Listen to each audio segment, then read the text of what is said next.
But I wonder if that's one of those things that planted the seeds for me in how I think differently about relationships. Like all these years later now, I've come to understand polyamory and that sort of thing.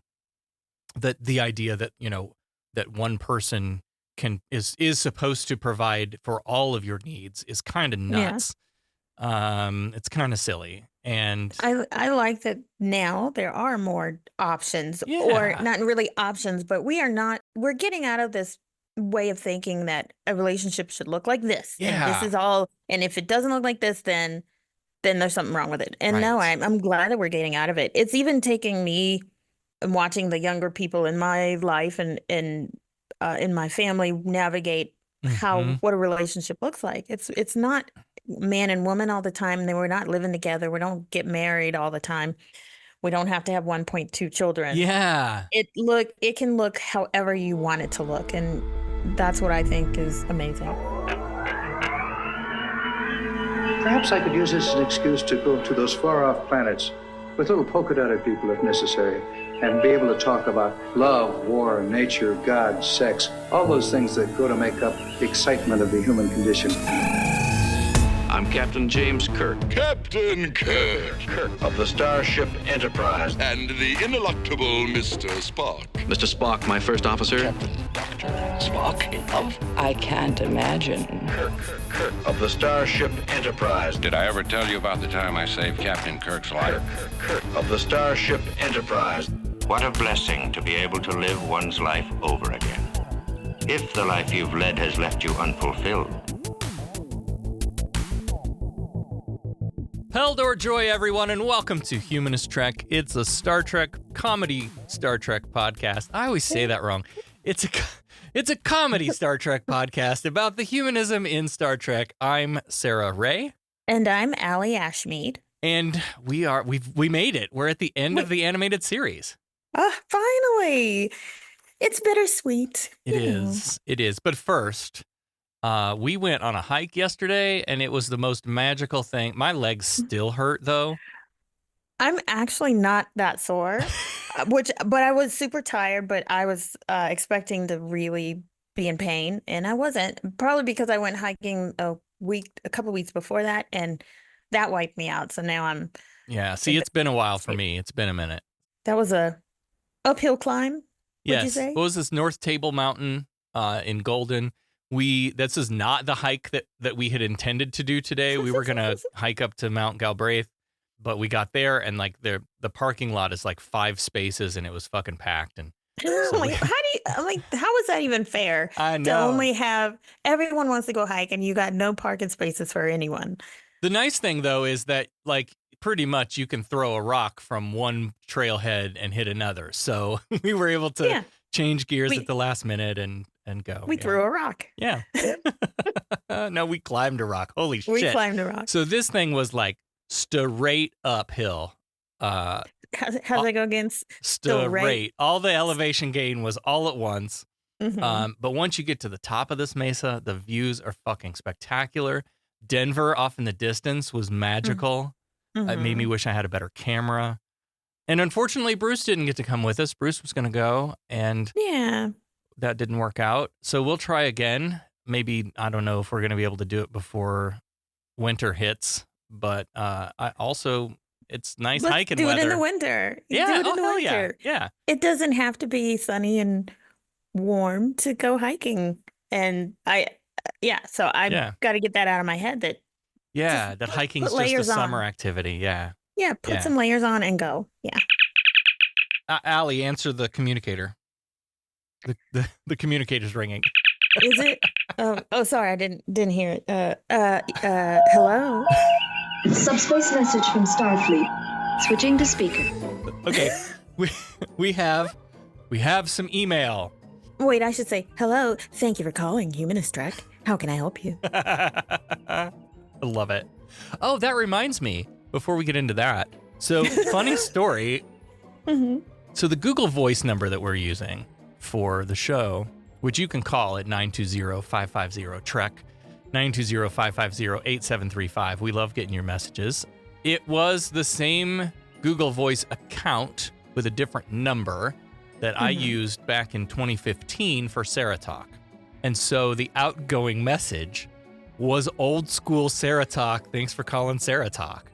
And I didn't know it. I didn't realize it. I just switched it over. We got a new number. I didn't think about re-recording it. So anybody who has called Humanist Trek up to this point was greeted by Sarah Talk. Oh, and then maybe they thought, oh, I've got the wrong number. I'm going to. Maybe.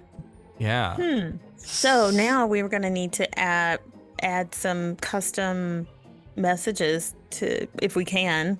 So I recorded a greeting, and I think you should record a greeting too. I don't know if we can allow it to automatically select one. Switch. I don't know. I think that would be sick though.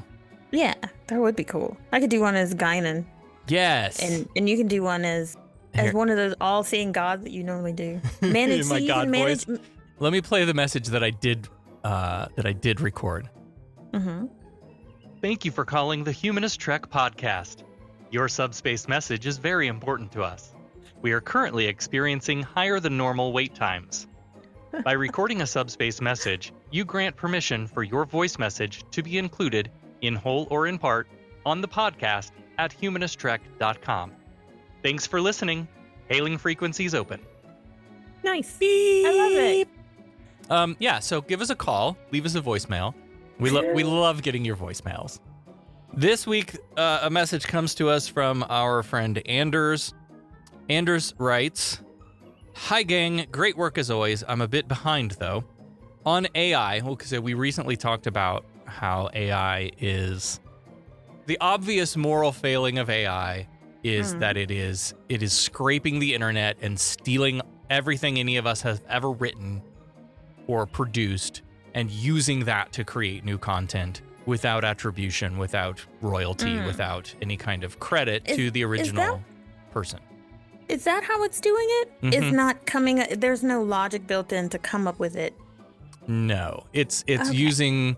So it's called a large language model, right? And this essentially like ChatGPT, right? It's a large language model, which is essentially like all the Encyclopedia Britannicas dumped into a robot brain, and then it uses, it learns from that. It learns from existing material, form and function, and sometimes content, and sometimes it's just fucking wrong.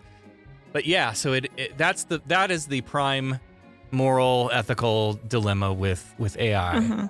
But we also talked about in passing that it uses a lot of fucking water, and that we should feel bad about that too. And Anders writes, on AI, I have done a bit of research on this, talking to data center operators. And the reason why it usually doesn't work just to locate data centers in cold regions of the country or world is simple. Data centers are mainly paid based on speed and reliability. There aren't transmission lines and power plants everywhere to cold places and so on. And even if there were, there aren't data lines everywhere.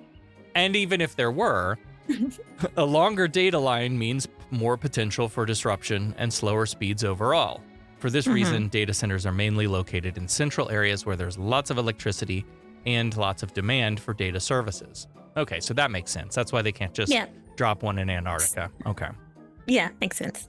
The good news is that different AI requests require vastly different resources. A ChatGPT request for a few lines of text is a tiny, tiny fraction of the energy it takes AI to generate a photo, and that's a tiny fraction of what it takes for video or similar. So unless you're doing those things, the real moral dilemma with ChatGPT is in stealing others' work and endangering information literacy. Yeah, definitely. I get that. We were talking about using ChatGPT to, do bits, essentially. Yeah, I mean, we could come up with our own probably. We could. Just save the planet. Yeah, yeah. Sarah's like, I don't do that. Everyone's like, what's there? Let's use it. Yeah. I don't know. I get it, though. Anders concludes, congratulations on finishing up TAS, but I have mixed feelings. I enjoyed watching old episodes with you and then listening to you discuss them in TOS when I had only a dim memory of those episodes. I also enjoyed TAS, where I only listened to your discussion. But what about TNG and DS9, where my memories are so strong? Gosh, it's going to be so different. But I look forward to it anyway. Might even have to rewatch them. ... again. Please do. Yes. I mean, we've rewatched them. There's probably some episodes that I maybe watched once and don't remember, but then there's those other episodes where we've seen it over and over and over again. Yeah. This is the stuff that like sticks into the zeitgeist of my brain of like shit that I remember deeply, because this is, I mean, this was my series. It was sort of my series too, but Voyager was more my series. But yeah, it's going to be different because, like Anders, I didn't watch the animated series at all. Nope. So this Same. was my first watch. Same. And it'll be different talking about the characters that I'm so familiar with, like Geordi and Picard. And I mean, I feel like we know each other. You know what I mean? Yeah. But then we've also got, you know, different writers, and it's like a whole new world.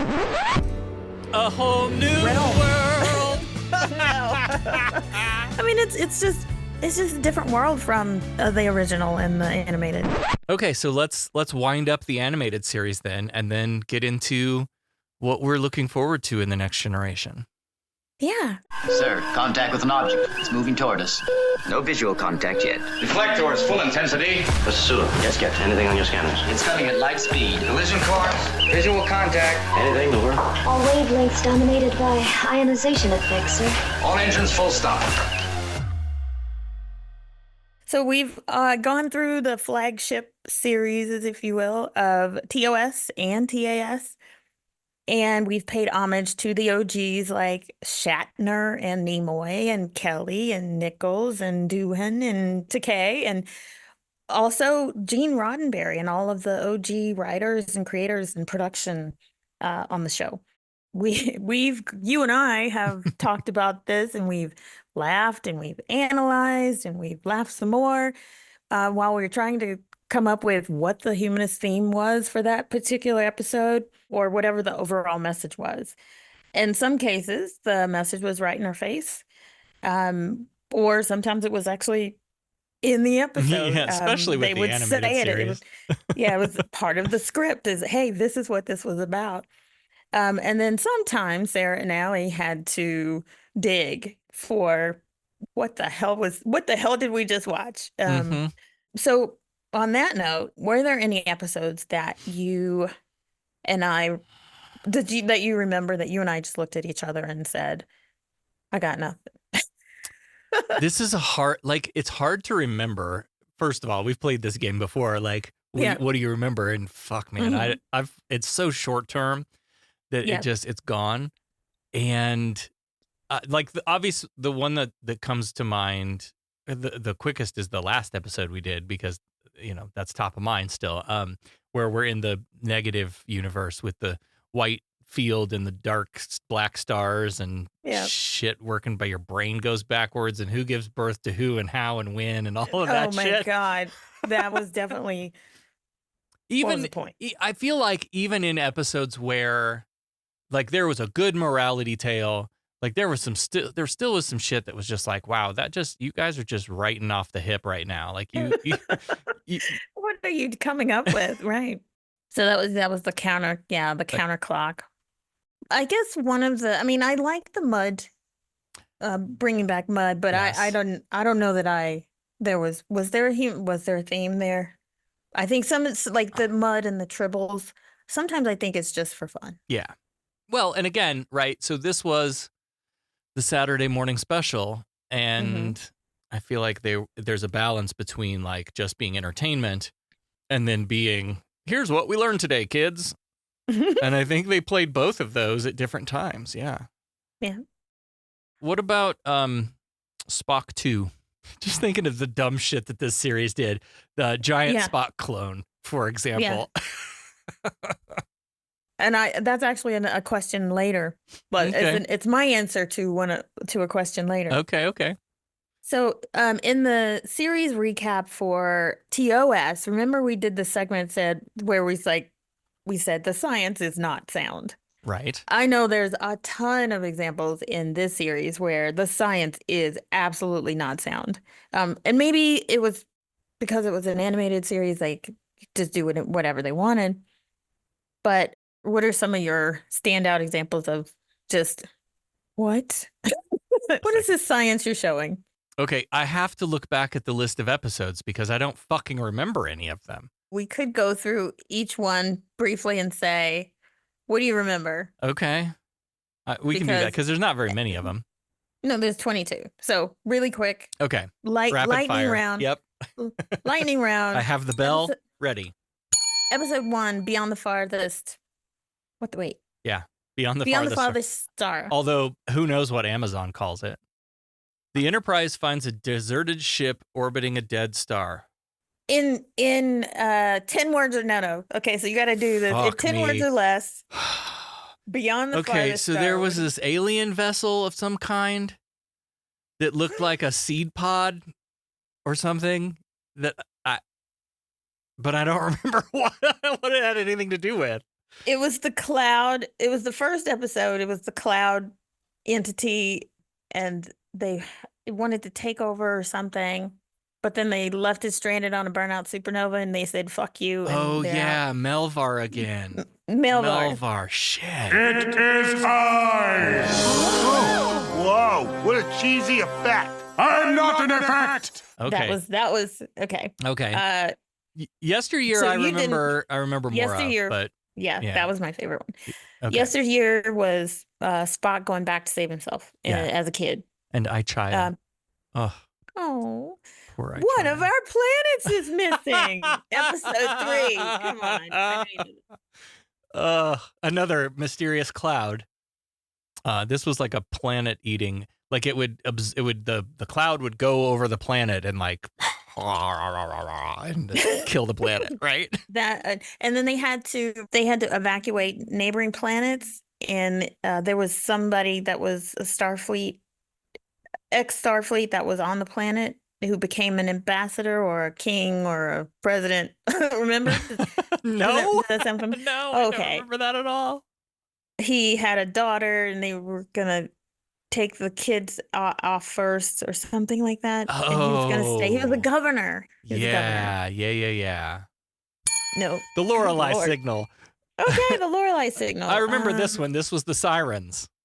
The women that were trapping men. Luring. Okay. Yeah, right. And they would take, it was like, here's another batshit crazy science thing though too. Like they were sucking the life force out of the men. and and using it to stay young and beautiful, right? Mm-hmm. All right. Okay. More trouble. Yeah. Mm-hmm. What else can you say about that? Nothing. Yeah, pretty obvious. The Survivor. This one sticks in my mind for some reason. Yeah. This was TV's Ted Knight. Was that what it was? Mm-hmm. He did the voice of the Vinda whatever guy. The Venn diagram. I keep wanting to say Venn diagram, but what the hell is the name? I think it's Vindican. Shit, I don't know, man. Anyway, this Ted Knight played this explorer guy that was assumed to be lost or whatever, right? And they found him, but it wasn't him. It was the Vindican, right? That was Vendorian. Vendorian. I had to look it up. The Vendorian. Yeah. Vendorian. Okay. And he was the took over the guy's body who crashed on their planet. Yeah. He died. And shapeshifter thing. Basically. Yeah. Yeah. And then what's her name, wanted to stay with him. Was that the one? Mm-hmm. And why? Yeah. Because it wasn't the man you thought he was. He was some alien thing. Yeah. Infinite Vulcan, we know is that one. Yeah. Spock 2 with the plant people. Mm-hmm. Oh, my favorite. The magic of Megastu. Megastu. Yeah, this is the one where we meet the satyr, Lucian, right? Basically, we go to hell. We go to a fictional hell with all of the characters, but it's really in the center of a galaxy / universe with no black hole, but a pink planet. That didn't make any sense either. Yeah. Once Upon a Planet, episode 9. We go back to the Alice in Wonderland planet. Yeah, the Shore Leave planet. And they find that there's a virus in the computer, and it's Happy 99 has taken over, Mm. And Exactly. Mud's passion. I love Episode Harry 10? Mudd. I love Harry Mudd as a character. I Mhm. think he just brings a kind of like just comedic chaos to what is, you know, the normal goings on of the Starfleet operations or whatever. Yep, In definitely. a big fun way. And we know that he returns after this even. Now, oh, yeah, I have a question, but I'll ask that later. But Okay. yeah, he that levity, because they keep bringing him back. Yeah. Obviously, the fans wanted him. Yeah. Again, I remember like those were when I started buying up the VHS. Do you remember Suncoast at the mall? Suncoast was Suncoast Video or yeah, something? yeah. Yeah. I started buying the VHS tapes of the original series with the goal to collect them all. Mhm. I don't believe I ever did because then DVDs came out, and so I switched to DVD. And I still have the DVDs over here on the shelf somewhere. I do not have all 7 seasons of The Next Generation. But anyway, of the original series, the Harry Mudd episodes were, to younger me, like some of my favorites, to the point that those were the first ones I bought because I liked them so cool. much. Yeah. I can't really like describe with any specificity like what it was that I liked about it, other than just like he was a fun character and it was fun. chaos. Yeah. Yeah. Oh, hang on, let me get my bell back. Territon incident. Oh, this is the one where they all shrink down to like Honey I Shrunk It the was Honey, Starship. I Shrunk the Kids. Yeah. Yeah. Another burnout supernova. The time trap. The time trap, which was this was our Aaron McDonald episode. Absolutely. We need to be looking ahead into Next Generation and Seeing what find we us can another ask her. Yeah, find us another Aaron episode. Episode 13, the ambergris element. Welcome. This was doing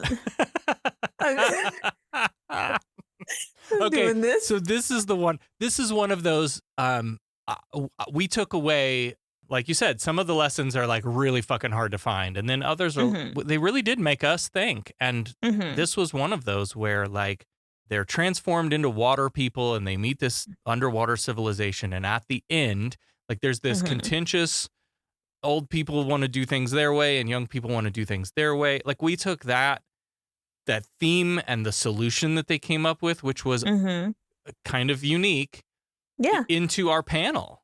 That's a thing that we've now added into topics of discussion when we go out on the road. Yep. The idea that, you know, maybe we don't all have to work together and come together over our common things. Maybe sometimes it's okay to be like, look, you live over there and I'll live over here, and you know, maybe we can get. Oh, you know what this reminds me of? And tell me if I told this story during the episode because I don't remember. But you may have. When I worked in talk radio, we had an advertiser, friend of the show, Carla Brinkotter, realtor. So she advertised on our radio stations a lot, but she would also come in and be a guest on the show. And one of the things that I learned about Carla was that she and her man friend, and I don't remember if they were married or not or what their situation was, it doesn't matter. Their relationship agreement was that like they each had like half of the duplex. So I have my house and you have your house, and we can get together and have dinner every once in a while, and we can have sleepovers. But if I want to go to my space and you want to go to your space, we have that. That's a thing we can do. And I was like 21 years old, you know, thinking like, wow, what an interesting, unique arrangement in the Midwest, right? That would have been fucking unheard of. But I wonder if that's one of those things that planted the seeds for me in how I think differently about relationships. Like all these years later now, I've come to understand polyamory and that sort of thing. That the idea that, you know, that one person is supposed to provide for all of your needs is kind of nuts. It's kind of silly. And I like that now there are more options, or not really options, but we are not. It's more normalized. We're getting out of this way of thinking that a relationship should look like this. Yeah. And this is all. And if it doesn't look like this, then there's something wrong with it. And no, I'm glad that we're getting out of it. It's even taking me watching the younger people in my life and in my family navigate what a relationship looks like. It's not man and woman all the time. We're not living together. We don't get married all the time. We don't have to have 1.2 children. Yeah. It can look however you want it to look, and that's what I think is amazing. We've talked about this off the air, but I recommend everyone run to watch Wayne Brady's special. You may recall he came out as Pan, and I didn't know this at the time. Like, I just saw the announcement on TikTok or wherever. But they did a whole, like, unscripted reality TV style docuseries about his coming out, and it there was a lot of things that I connected deeply with, like the idea that you keep coming out over and over and over again, and like every time you go into a room with somebody you love and get ready to tell them this big fucking thing about you, and the fear that they're going to reject you, and the anxiety and the worry, like that stuff hit home real hard for me. But also the other side of that coin, which is like, in my case and in his, and I know that this is not standard, but like for the most part, everybody was like, yeah, we love you, man. We don't care what that is, but like, you're our person and we love you.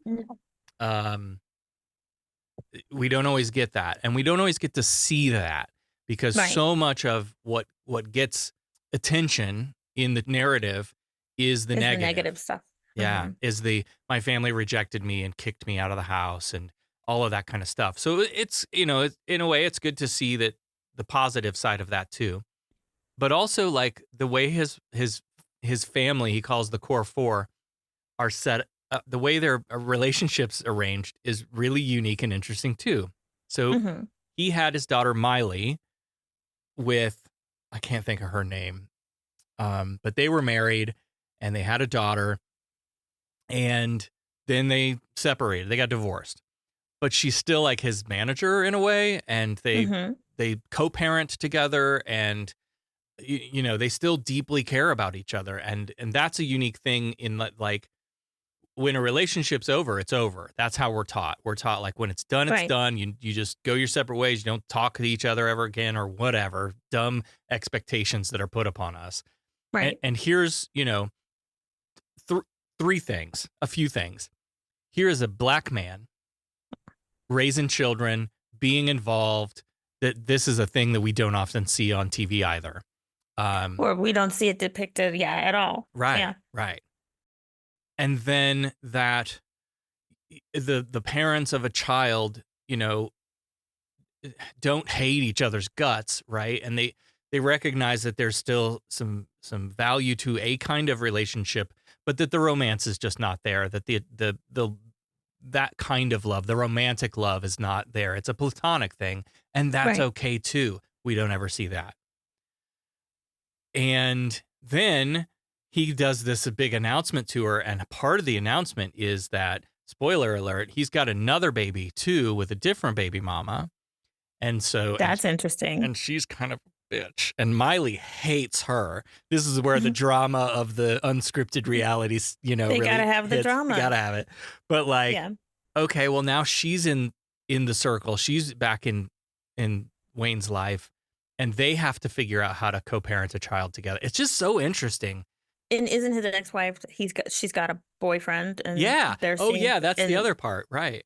And they're everybody's friends. And he was Wayne's dancer back in Vegas. Back in the day, he was one of Wayne's backup dancers on a show that they used to do. And like, they talk about that very jokingly, but like, he's like, that's my brother, and it didn't work out with us, but that's fine that it worked out for them. And we're all together. It's just so interesting. It's incredibly open-minded and compassionate for them to make the effort that they obviously care deeply about each other and about the relationship to put all of that shit aside and say, let's make this work and let's make it look however we want it to look, which I think is amazing. Yeah. That's really brave. One of the things that I found the most interesting about it is that in order to have that kind of relationship, in order for that kind of very nuanced, multivariable situation to work, you have to take your ego out of a lot of shit. You have to take your jealousy and your bullshit and put it down deep inside, or throw it away, or whatever. And in the show too, like, that's not easy, and they don't make it look like, oh, we're just perfect people doing this thing together. Like, it is hard, it is work, and they have to. It's something they have to go into every day with an intention to make it that way, and it's just really interesting. Yeah, I haven't watched it yet, but it's on my list. So that means, that has nothing to do with underwater people, but the idea that I know you'll chop this up and make it sound amazing. No, I'm going to leave it just like this. The idea that the expected social response or living situation or whatever it is may not be the right one. And it's okay to like break out of the norm and try new shit and see if that works. Yeah. The slaver weapon. I don't remember this one, to be honest. Okay, this is the one. Oh, I do remember this one. Fucking hated it. This is the one where they had the 1987 elementary school time capsule. And inside it, remember each one had there were things hidden all over the galaxy and stasis boxes. Yeah. Okay. Right. And this one had a device, a little green device that kept changing shape every time they pushed the button. Oh, that's right. Now I remember. And it was an away mission for all the ethnic people. Yes, right. Because they sent Uhura and Spock and Sulu, and Spock on a mission. Get the non-white people off my ship. What about the Eye of the Beholder? Okay, this one I remember as the zoo episode. That I was really disappointed we weren't able to turn around our special guest to talk about zoos, because I really, really want to get into that, and hopefully there's one coming. I'm pretty sure there's at least 2 or 3 episodes that deal with that some sort of captivity thing. Yeah. How about the Jihad, episode 16?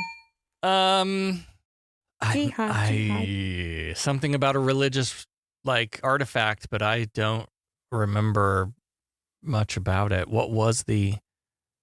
Oh no! I think this was Mission Impossible. This was like the 5 people come together and they each had a different skill or whatever. And the little short green guy, whatever EM3. we called him, EM3 green. He turned out to be the plant. He was the one that was like trying to sabotage the whole thing. Was that right? No. EM3 wasn't. He was the good guy. It was the other one. It was the Char. Birdman. Char, yeah. Char. Yeah. He was the Birdman. That's right. I forgot. And you can get your Char 2024 that's t-shirt right. You made a t-shirt on our website. I made a t-shirt and then I fucking forgot all about it. Hey, I don't know about you, but I'm really looking forward to the end of election ad season. Oh my gosh. Kill me. Yeah. But yeah, from pick selling up your watches to t-shirt. just giving $5. Yeah. Okay, that's season 1. Season 2. The Orions. The Pirates of Orion. Yeah, this is the one where this is the episode where we learned that there's many different pronunciations of Orions or Orions. Yeah, and they didn't look like TOS Orions, so maybe there was a different there's different coloration and whatever between different. Yeah, I don't know. This was Spock needed some medicine for something and choreocytosis, and they were running out the clock basically with these Orions being shitbags. Yep. Yeah. Everyone's favorite episode. Bim. Bimini Bombulash. Yes, that was not my favorite episode. No. But that was the what was he kind of an animal? A colony creature. Yeah. Colony creature. He put them in situations and they were destined to fail in order to observe them as humans. That should have been like the how not to do an experiment episode. Mm-hmm. Because the variables just kept changing and the researcher was involved in the actual experiment itself. The practical joker. Jesus Christ. So you asked earlier about what are some dumbass episodes that didn't have a fucking purpose. Here's this one. The practical joker. Yeah, we got nothing. So they were all the computer. They flew through a cloud and picked up a practical joker that took over the A computer. And virus, basically. yeah, It was another virus. another Happy 99 yeah. virus. The albatross. Mm-hmm. Oh, this is the one where McCoy was up on charges of killing everybody. Yeah. He about to catch a case. But he was there was a plague and he Yeah. killed a bunch of people. But he didn't. This Or was did the he? this was Or the did he? causation is not correlation is not causation episode. Mhm. Yeah. How sharper than Shakespeare's tooth. How shape than a serpent's tooth. Oh my Or God, you're depending stupid on Amazon bullshit. depending on what you watch it on, the title will be different. But yeah, how sharper than a serpent's tooth. This one was, I mean, it's pretty close to our minds right now because Mhm. we just did this. But it was the sort of indigenous episode and Kukulkan and Yeah. um It was another ancient aliens. yeah, it was. Yeah. Which I appreciated. And then the last one was our favorite, the counter clock incident. Yep. Everything's in reverse. Nothing makes sense. Nothing makes sense. In None of it. fact, Allie, answer the communicator.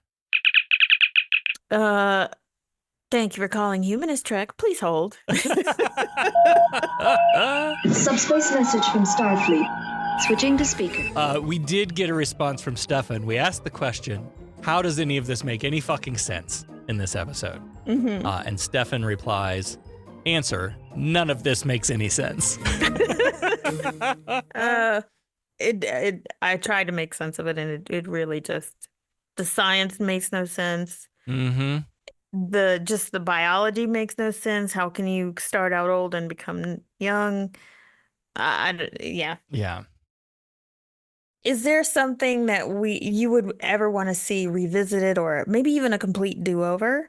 Like right now with today's technology and like special effects, is there something you'd want to see done over? Or is there a storyline that you wish that would get some more airtime? Like maybe we can continue. The biggest one that comes to me is the Aquans, the ambergris element. I want second contact. I want the fucking Cerritos to go back out to that planet, and I want to know, how did it work out? The young people going to live on the surface again, and the old people staying in the water. Like I want to follow up on that. Are they still like? Are they at war now? You know? Are they? Yeah. Did they find peaceful resolution in living apart? I would love to poke at that a little bit more. I think that's my number one that I would go back to. My number one was, I want to know what happened to Clone Spock. Yes. Like you can't just create a clone and just leave him out there. I want to know what happened to. I want a new episode where the adventures of, I don't know, Clone Spock or Spock 1. I want to know what happened. But then I also want to see a live action, some sort of episode of a colony creature. Oh, and how would they do that, right? Yeah, we've never seen a creature like that. And I want to, with our, our special effects today, I want them to bring back Bim or Bim's kids, Bim and Don Boulash's kids or something. Huh. I want to see what it looks like when a colony creature fucking separates. Right. And how would they do that? Well, they would have to do it with VisFX these days. Oh yeah, that's definitely. not But I want to see I want to know how they would do it, and what story would they tell today with it. Oh, you might be able to do some fun green screen bullshit with that. Yeah. It wouldn't have to not be practical. What about well, and I think we already talked about this. Was there an episode that challenged the way that you currently think about a certain like aspect of society or humanity? And you mentioned the ambergris element. Yeah, that was the big one for me. Same for me, because I never thought about, what if we don't just live together in harmony? Yeah. What if it's okay to not? What if we go off our separate ways and live apart in harmony? Yeah, Because that can be a thing too. And I never thought of it that way until you brought it up at the end of that episode. Yeah. What's your favorite episode? Or you may have already mentioned. Oh gosh, I don't know. Did I have a favorite? Yesteryear. Yesteryear's got to be my favorite, right? It is my favorite too. Yeah. That's my favorite. That's my favorite too. Yeah. There was it was the emotional journey that we went on in that episode. And again, like the approach of we're going to tackle pet loss or loss in general through the imagery of a pet for children on a Saturday morning cartoon. That's fucking huge. Yeah. I think it was probably the most spot on way of just getting that message through. And it translated over really, really well. But I love those time travel conundrum mindfuck shows anyway. And what I loved about this, well, first of all, it's Spock. Everyone knows I love Spock. But then the whole concept of him going back in time to save himself was already it was predetermined. That is what he was supposed to do. And that whole mindfuck thing, I love it. Yeah. Worst episode? Oh, there's so many. I actually hated the first episode, the very first one. I don't remember it well, and so that may be I hated it, blocking it out of my memory. I just hated it because this was my introduction into the animated series. And they didn't do any of the things that they would normally do, like following the Prime Directive and having compassion for an alien, even though they're trying to kill the alien's trying to kill them or whatever. And then they just at the end stranded that alien on a burnt out supernova. And I don't know. I was like, where's the prime? Where's the compassion? Where's the Yeah. And I was like, is this how it's going to be? Because that was my first episode. So that one sticks in my mind as a bad one. What about you? No worst episode? I don't know. The time going backwards thing was really fucking stupid. The pocket of a universe. That's another one that we didn't really talk about. We didn't really talk about like the what I liked about that, which was, here inside this pocket of the universe where all of these races who otherwise hated each other and have come to learn to live together. That was like the United Nations. Yeah. Yeah. Okay. I kind of liked that one. I don't know. It must be the first episode because I seem to have trauma blocked it. Yep. We were like, what are we watching? And then we had Yesteryear. It was the second episode, which was like the best episode. Knocked it out of the park. Yeah. Yeah. There were a few times where McCoy was a shit doctor. Oh, yeah. That was several, as usual. The two that I remember, of course, are when he almost killed Spock. Right. Because of that choriocytosis. And he didn't, as a doctor, didn't do the due diligence. When you're a doctor to more than one species, he was basically taking into account the biggest majority, and didn't think about RX or Spock and how their physiology would respond to the choriocytosis. So yeah, that was just his being a shit doctor. And of course, if you're a good doctor, why would you get accused of killing an entire species? Jesus Christ, this guy. Yeah, I don't know. I can't think of any other ones. That's it. Is that it for the animated series? Yeah, that's it for the animated. That's all I had. I'm ready. I'm ready. I'm ready too. But before we do that, let's record something for the patrons, maybe. We'll see if this ends up in the final episode or a separate episode or something else. Did we ever read the email from Anders about the Star Trek Writers Director's Guide on the show? I don't think so. I don't think we did either. Allie, answer the communicator. Again? Hello? No. Thank you for calling Humanist Trek. Subspace message from Starfleet. Switching to speaker. This one comes to us from Anders as well. Okay. So we had a question from the question lady about something in an episode that violated the Star Trek Writers Director's Guide in a way that like broke canon or was a plot hole or whatever. Do you remember that?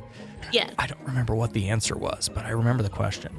It was Albatross that was the episode she had that on. Okay. I think. Do you remember why it was out of canon? I think it was, I thought, and I can't remember if I got this one right. Was it because of something about McCoy and his history? Oh, that's right. That's right. Okay, so Anders writes in, "Dear all, hope all is well and have a great hike." Oh, this was a while ago. Sorry, I'm really behind on my on my emails. I'm late again. No, Anders, I'm late. But it was really interesting to read the Star Trek Writers Director's Guide, which I had never heard of. I thought there were some considerable surprises. McCoy is described as a superb physician and surgeon. No. And he has an acid wit, which results in sometimes shocking statements. Statements which, under close scrutiny, carry more than a grain of truth about medicine, man, and society. Okay. Those two might leave you baffled or just confused. It only describes him as having a long-running feud with Spock and doesn't mention that he's the go-to guy for making prejudiced statements. I had been in the camp thinking his prejudice was a way to safely lodge such beliefs in a Southerner to fit that stereotype. The South is referenced in several episodes, like in Let That Be Your Last Battlefield, which takes place in a southern part of the galaxy. I didn't get that one. I didn't get that either. Thanks, Anders. Nice one. This gives us the comforting feeling that maybe prejudice is just confined to backwards people from one minor region. But now I'm not so sure. Amen, brother. Did they really think they were giving McCoy a bunch of Southern gentleman lines? So yeah, we had the question of like, okay, was McCoy's racism against Spock intentional? Were they trying to say a thing? According to the Writer's Director's Guide, no. Interesting. He continues, Spock is described as knowing more about human culture and history than humans do. Well, we saw that plenty of fucking times and thought it was kind of dumb.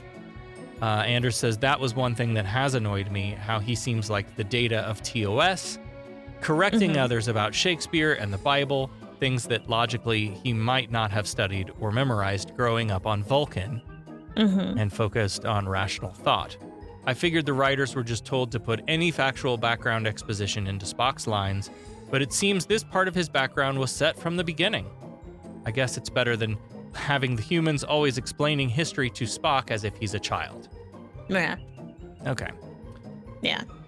And then there's a couple other points, but for brevity, lastly, in your podcast, you pointed out how long it took for them to adopt consistent lingo for things like phasers, warp speed, Starfleet, etc., but all those things are settled in this document. And it also specifies that metric and light years should be used for all situations except colloquial speech. Such as, he must be miles away by now. Not sure the writers followed that best, Anders. They absolutely did not follow that. They used miles, feet, kilometers, whenever they wanted, to be honest. And if you're a patron, join us on Patreon right now, patreon.com/humanisttrek. You'll get to hear the segment that we're about to record, where we review the Star Trek Writers Director's Guide. Yay! I have it right here in front of me. So join us on Patreon for that. Okay, next gen. Let's do it. Here we go. Next generation. Woo! Space. Are there any things thinking about season 1? And I know that's hard to like delineate in your mind. So season 1 is Dr. Crusher. Season 2 is Dr. Pulaski. So if you're thinking of an episode with that bitch, it's not season 1. I mean, you have a visceral reaction to her. I don't mind the other doctor so much. I mean, she's all right. She butt heads with Picard, but you hate her. We know this. Yes. And I can't wait to get there to talk about it, because it's gonna ignite a conversation about identity and respecting people's like pronouns and shit like that. And I cannot fucking wait. Yep. Encounter at Farpoint. Let's just go through the season. Now remember, Next Gen had a fuck ton of episodes per season. It was like 2024. Yeah, 26 in the first, if you count Encounter at Farpoint as the parts The 1 and pilot. 2. Yeah, Mhm. as 2 parts. Yeah. Mm-hmm. Encounter at Farpoint, we meet Q, and this episode sets off the whole series arc. Like, there is a series-long arc that played out that is then capped off at the end of season 7. And Mm-hmm. and I think, remembering it as, humanity being put on trial Mm-hmm. is a neat sci-fi story thing, like to have this, omniscient God thing kind of make you question yourself.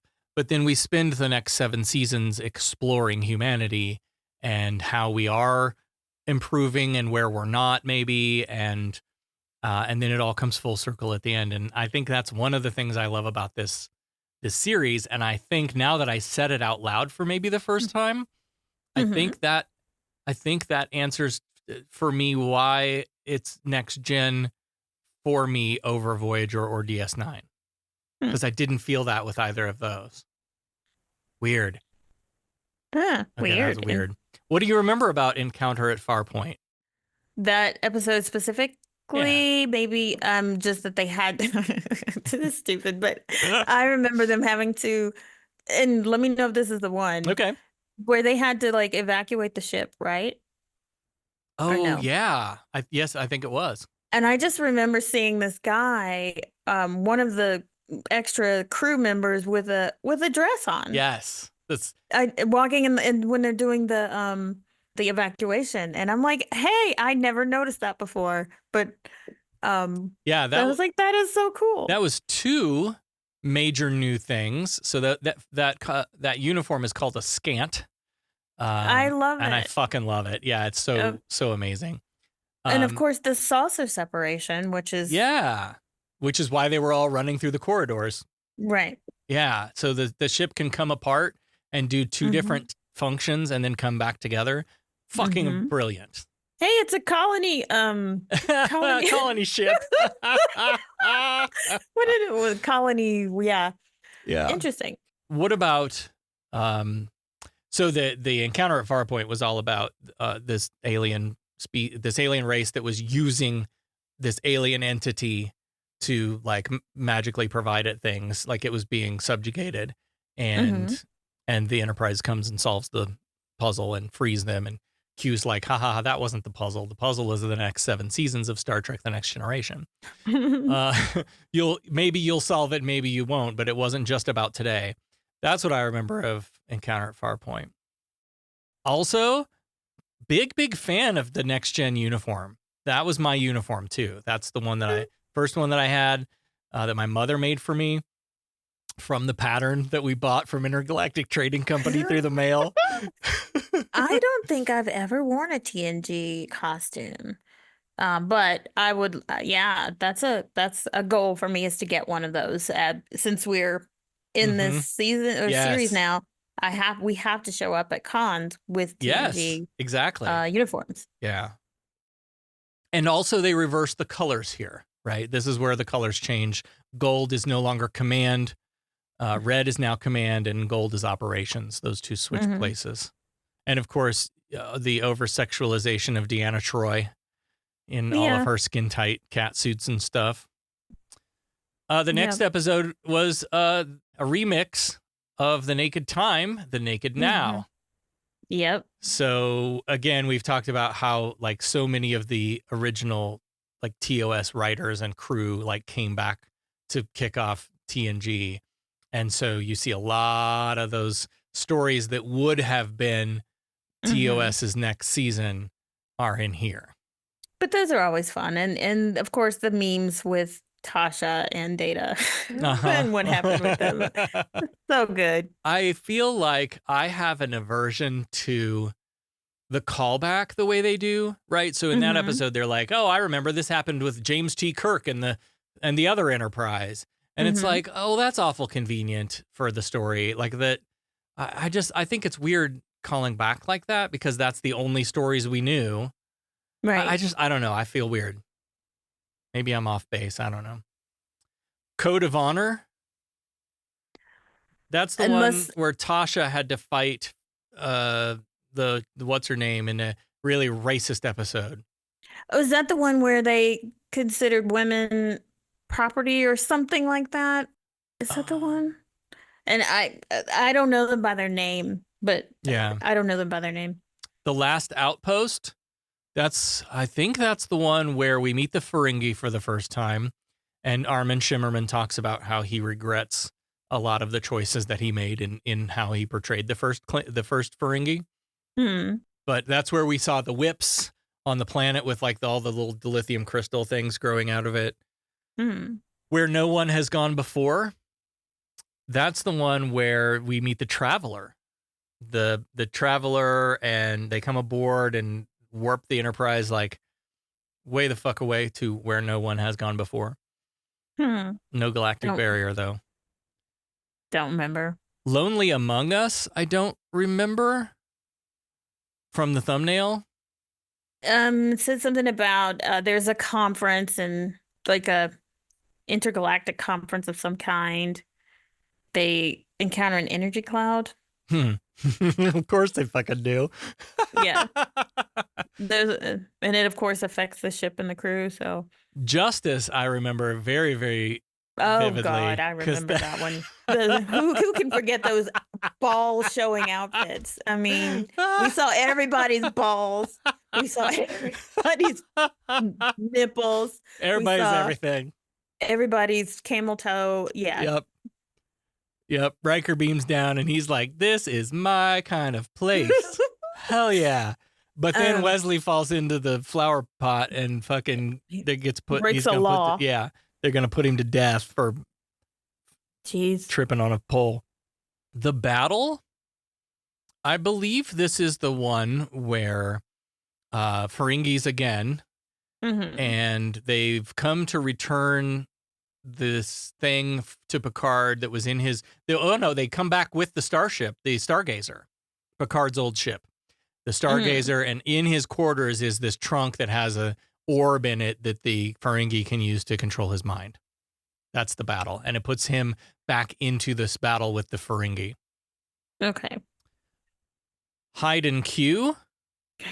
It's going to be something with Q. This is another one of those like Harry Mudd. I love these little fun episodes with Q. I couldn't tell you one from the other though. Like some of them I can. Me either. Hyde and Q's not jumping out at me. Yeah, he's always. I found myself after a while not looking forward to Q episodes because I'm like, okay, here we go again. We know what's going to happen. Q's going to be mischievous and blink people out into places they don't want to be, and they can't do anything about it. Yeah, and it's yeah. Haven. This is where we meet Lwaxana Troi for the first time. Haven. Oh, Haven. My list skips Haven because that's episode 11, and then it goes right to the big goodbye. But weird. Okay, but Haven. Hyde and Q. Haven. The big goodbye. So Haven. This is the one where there's this old friend from Deanna's past, and they were betrothed, and so now it's time for them to get married. And she shows up to this planet where this guy is, and he's drawn all these pictures of her, but it's not her. It's this other woman, and this other woman is like, I don't know, healing some disease on some alien civilization or something. I don't remember who it is, but yeah, they all thought that Deanna was the one that was supposed to end up with him, and it wasn't her. The Big Goodbye. Do you remember The Big Goodbye? San Francisco, 1941. They get trapped there. This was the first big holodeck episode. Like it's like a piece of the action. Yeah, exactly. Yes. Oh, we can crack those voices out again. Oh, I can't wait. Yeah. Data Lore is where we meet Data's evil twin brother, because no good soap opera doesn't have an evil twin. Angel One. This is the one where the women ruled the civilization, and the Enterprise came looking for some of their people, but their people were living like outcasts in this desert village thing.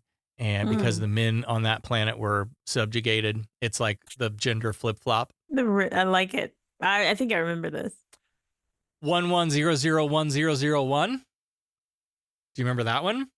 Is it those are the Binar people? Yeah, the Oh, I Binars. hate that. Yeah, I didn't like that race at all. So yeah, I remember that one. Well, they were sneaky bastards.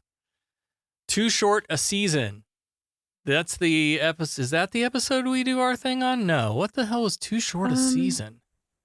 Where are you reading the episode capsules? Because I don't get that on Just mine. Google, just for Google. Too short a season was something about a vengeful antagonist called upon an elderly Starfleet admiral, professing to need his help in negotiating the release of hostages. Oh, and he de-ages. He's taken some de-aging drug. Yeah, it's classic TOS bullshit. I remember that one now. Yep. And he shows up and they're like, this isn't the man that we blah, blah, blah.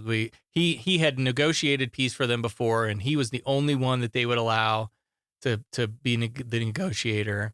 And he was taking this fucking Harry Mudd drug to get younger and younger. And he yeah, that's what that one is. When the Bow Breaks, I don't remember by title.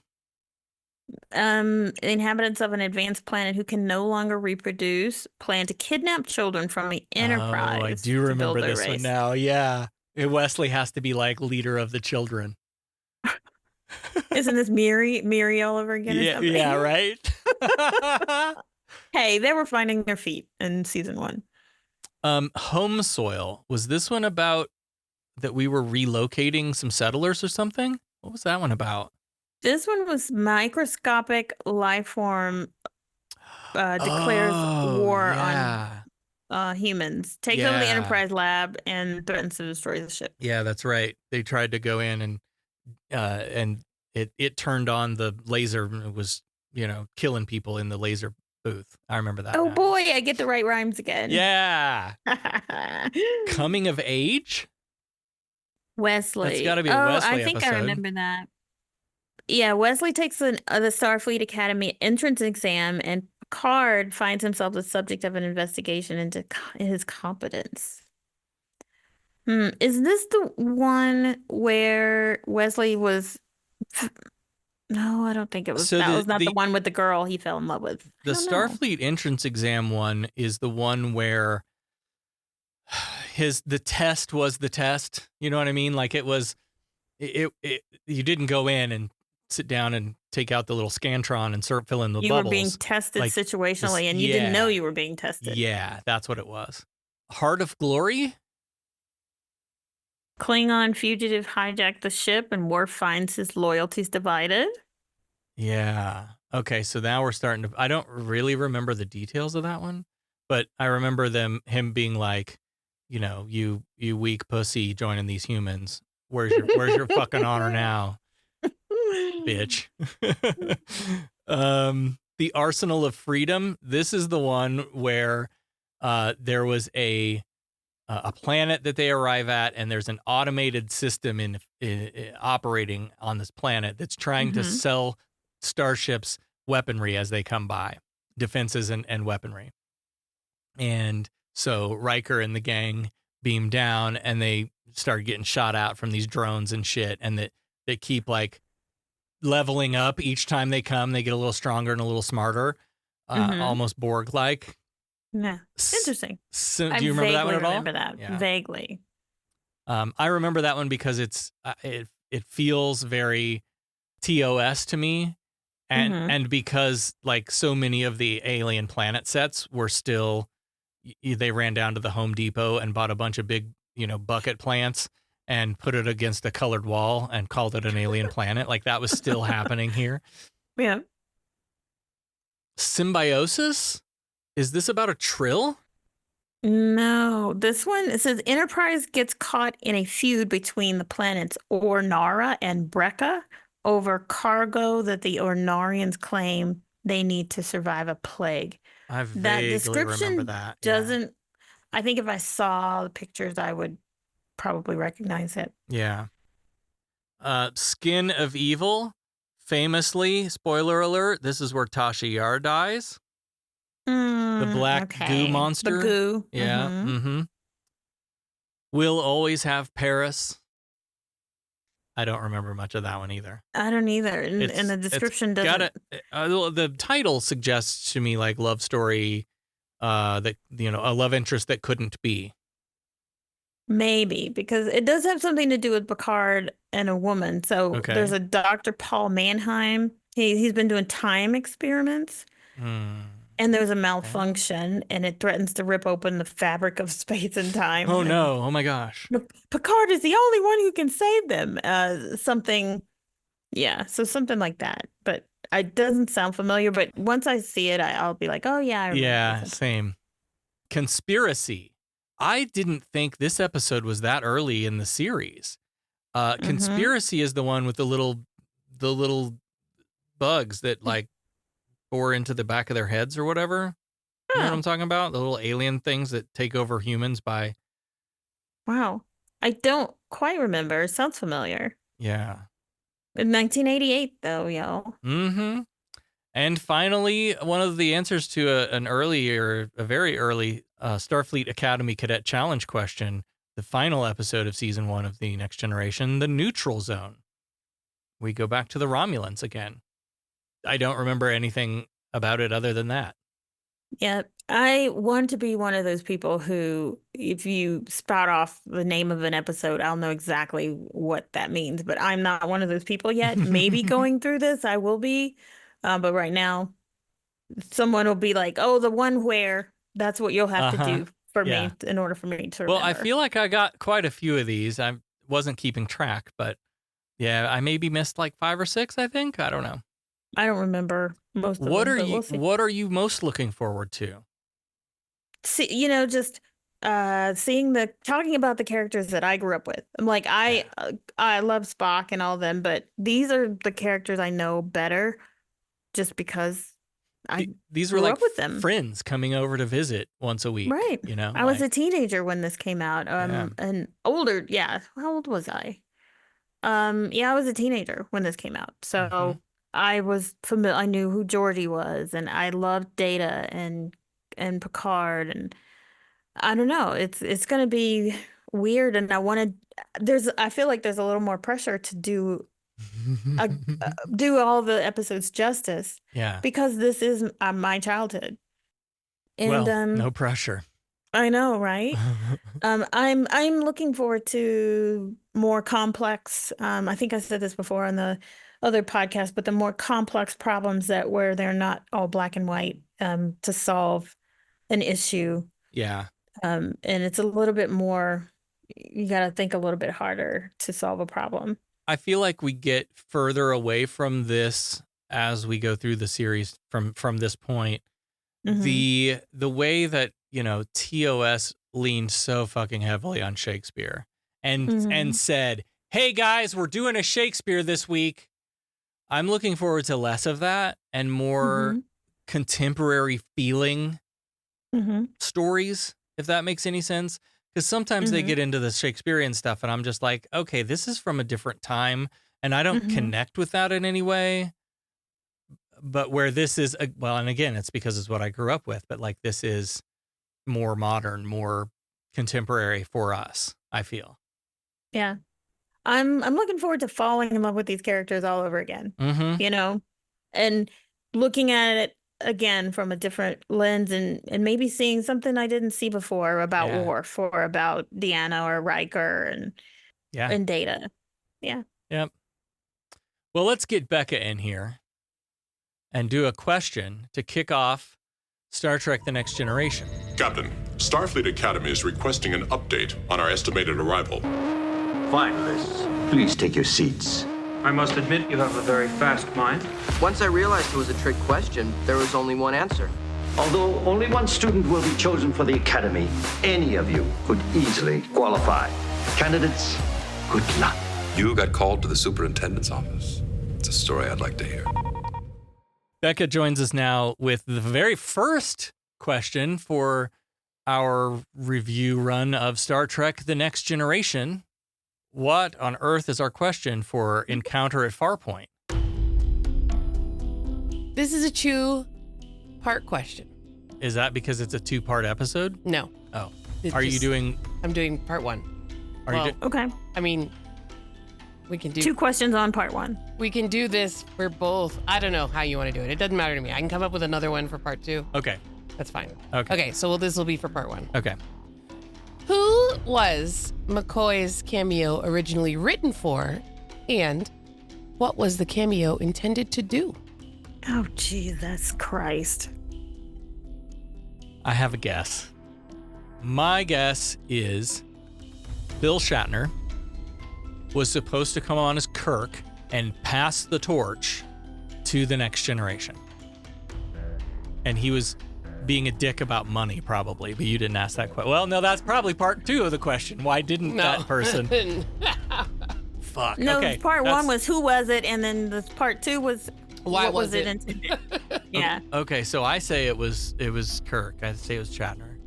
And I mean, that makes sense. It's definitely going to be, I agreed to pass the torch. Was it going to be Kirk, or was it going to be, I mean, it would make sense that it would be Kirk.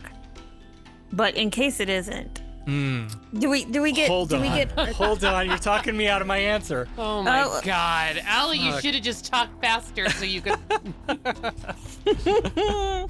I mean, so at the beginning, it makes sense for it to be Kirk to pass the torch. This is a new series, a continuation of, what they already did. Right. It's the Enterprise. So. Yep.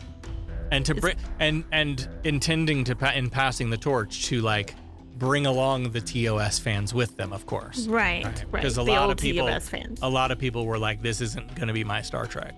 Right. My other guess would have been, I think I'm going to stay on that square, but my other guess would have been Leonard Nimoy, because I didn't think about him too. Because they brought in McCoy to play McCoy to Data's Spock, right? So that was supposed to show the Spock McCoy relationship, but with Data instead of Spock. And otherwise, it would have been Spock and Data together. And wouldn't that have been interesting? But why did they choose? Why did they choose McCoy? Because he was available and cheap. Yeah, probably. I mean, everyone else had moved on to do lots of other things. Yeah. If you go down the call sheet, Bill and Leonard are going to have the highest, ask for how much they want for this appearance, and the third choice was the third McCoy. choice is McCoy, right? He's third. They say he said no. The other two said no. I agree with that. I agree. All right, we're sticking with our answer. It would have been Kirk to pass the torch. I'll say Spock to pass the torch. You say Kirk. One of us will be right. Okay. That way, because I playing think Sarah's long game now. I like it. I'll say Leonard Nimoy, and to pass the torch, but they couldn't get him, I guess. Okay. All right. Well, noted your answers. If you want to play along, you know how to do that. Head out to your social media, send out your answer, send out a subspace signal with your answer, drop a buoy with your guess, and we'll pick out a winner when I remember to look for them. We should hire an intern to just monitor for that shit every week. You got kids. Anyway. My kids ain't going to help with that shit. Are you kidding me? Oh, my God. Star Trek The Next Generation. Oh, we get to say it for the first time. Star Trek The Next Generation, Season 1, Episode 1, Encounter at Farpoint Part 1, will be coming to you in 5 weeks. Mr. Worf. Fire.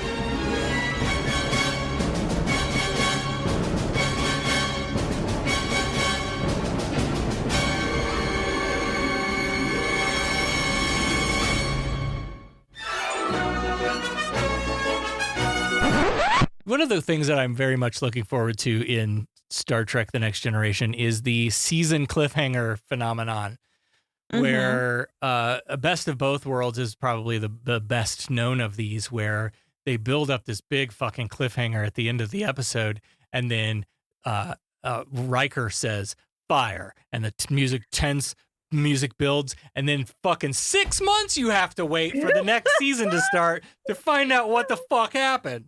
Oh, that's why I can't watch anything like on TV right now today, is because I hate waiting. So I just binge it. So that's what we're doing. We're taking a 5-week break, y'all. If you want to continue to get Humanist Trek in your feed, follow us over at patreon.com/Humanist Trek. during this break, our patrons will still be getting new content. We have the video recording of our panel at Fort Collins Comic-Con that you can go check out. There might still be time because that's going to be a drop. So I'm going to be in a chat room if people want to watch all at once. So you can find that out at Patreon. Blooper reels, and then you reading the what was it? The Star Trek Director's Guide. Yes. All of that stuff is coming to patrons while we're taking a break on the main feed.